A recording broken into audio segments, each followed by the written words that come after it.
का, तो कहते हैं कि संत का एक शब्द लग के कल्याण करके ही छोड़ता है। इसलिए कहते हैं कि जितने आदमी बढ़ा, टाटा बढ़ा, बिरला बढ़ा, डालमिया बढ़ा, जितने बढ़ा, रामायण में कहते हैं कि मति कीर्ति गति भूति भलाई, जब जही जतन जहाँ जही पाई, सो जानब सत्संग प्रभाव लोको वेद न आनु पाओ।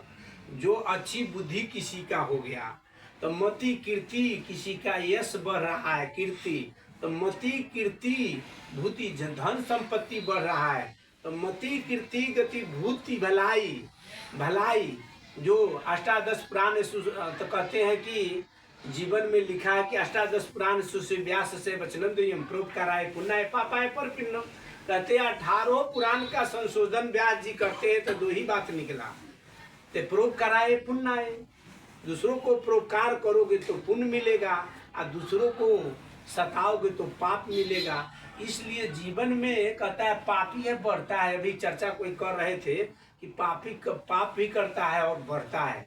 कबीरा तेरे पुण्य का जब तक है भंडार, तब तक अवगुण माफ है, कर ले पाप हुआ। जब तक आप में पुण्य होगा, पाप भी करोगे तो बढ़ेगा, और जब पुण्य समाप्त हो तो पुण्य छीने मृत्यु लिखा भी संति गीता कहते हैं पुण्य छीन होने पर मृत्यु लोग कहते हैं स्वर्ग लोक से भी पटक दिया जाता है।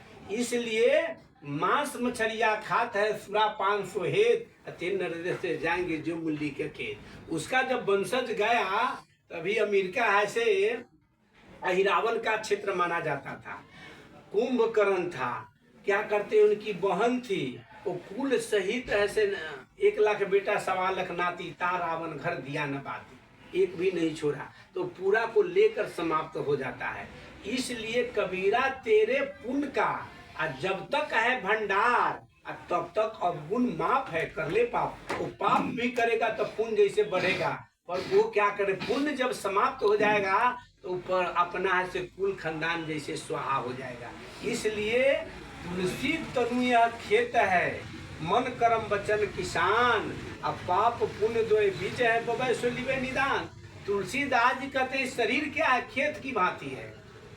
तुलसी तनु यह खेत है, मन कर्म वचन, मन वचन कर्म है से किसान है, अब पाप पुण्य दो बीज है। पाप और पुण्य नाम के 2 बीज है, बबे सो लिबे निदान।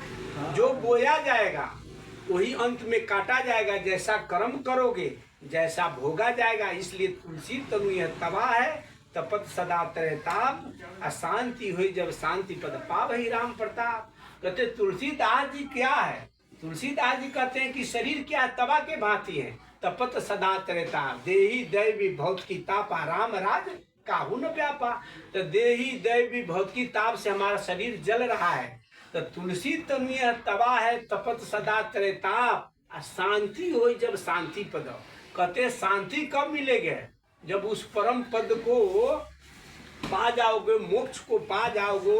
मोह माने मोह, छ माने क्षय, मोह का क्षय हो जाना ही मोक्ष है। पुत्रैसना वितैसना लुकैसना से ऊपर उठा जाना ही मोक्ष है। संसार उसी में बंधा हुआ है।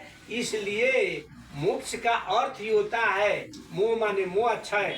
तो मोह निशा सब सोवन हारा, मोह के निद्रा में, काम में, क्रोध में, लोभ में, ईर्षा में सब हरा पड़ा है। इससे ऊपर उठ जाए तो काब है बन बन फिर जो बनी आए वो नाई, या बनते बनते बनी गए तो तुलसी घरी माई। घर में भी बन सकता है, वन में भी बन सकता है। इसलिए 51 में बाण प्रस्त हो जाता है, जब 50 बरस ऐसे बचे। आज जब 51 तो वन की यात्रा करना चाहिए, अपना तरफ लौटना चाहिए। और उसके बाद में 100 के 76 के आगे सन्यास, ससंशय को दूर कर न अनसीदास, आसन कर्म का ताका नाम संन्यास। ससंशय हमारे संशय समाप्त हो जाए, हमारा कर्म आचार विचार ऐसे उठना बैठना सात्विक हो जाए, तो ससंशय के दूर कर न अनसीदास, आसन कर्म का। आसन हमारा कर्म का है, क्या खाना है क्या न खाना। इसलिए साधु संत हंस परमहंस, ये 4 सीढ़ियाँ हैं। तो साधु जो साधना में रत है, जो सीख रहा है गुरुदेव से, तो उसको साधु कहते हैं। संत उसका अंत नहीं है, वो जान गया, जो जिसको जानना था वो संत है का अंत नहीं। हंस वो निर्णय कर रहा है कि जैसे हंस को क्या करते हैं, दूध और पानी मिला देते हैं तो उसको मुंह में खटास होता है, जब वे उस पात्र में डालता है तो फट जाता है, छेना को खा लेता है, पानी को छोड़ता है। अब परम हंस ये राग द्वेष से ऊपर उठ जाना, समझे, उसमें राग द्वेष। इसीलिए भगवान ने ऐसे एक जगह लिखा है कि मारे हैं, तो भगवान ऐसे राग द्वेष समाप्त हो जाए तो जीवन हमारा, जैसे राग द्वेष कैसे है, जैसे लकड़ी है, और लकड़ी में क्या करते हैं, कोई दीमक लग गया तो लकड़ी ऊपर से साफ है, दिख रहा है, ठीक है, पर अंदर से खोखला हो जाता है।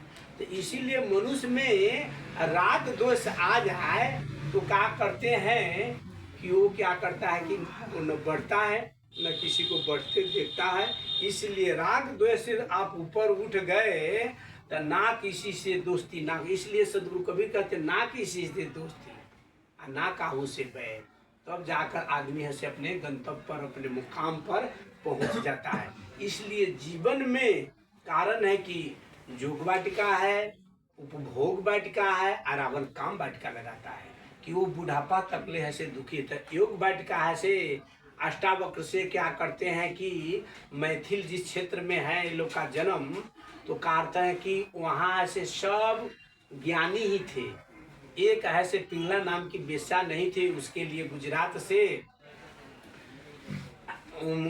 से आते हैं, क्या करते हैं संत, और उसका उद्धार करते हैं। इसलिए कहते हैं योग वाटिका है, उपभोग वाटिका है। जब सीता का पता लगाकर मधुमन का फल खाने लगता है तो कहता है किसी का मजाल नहीं कि उपवन में है से बाग बगीचा में कहीं जाए। ये लग रहा है कि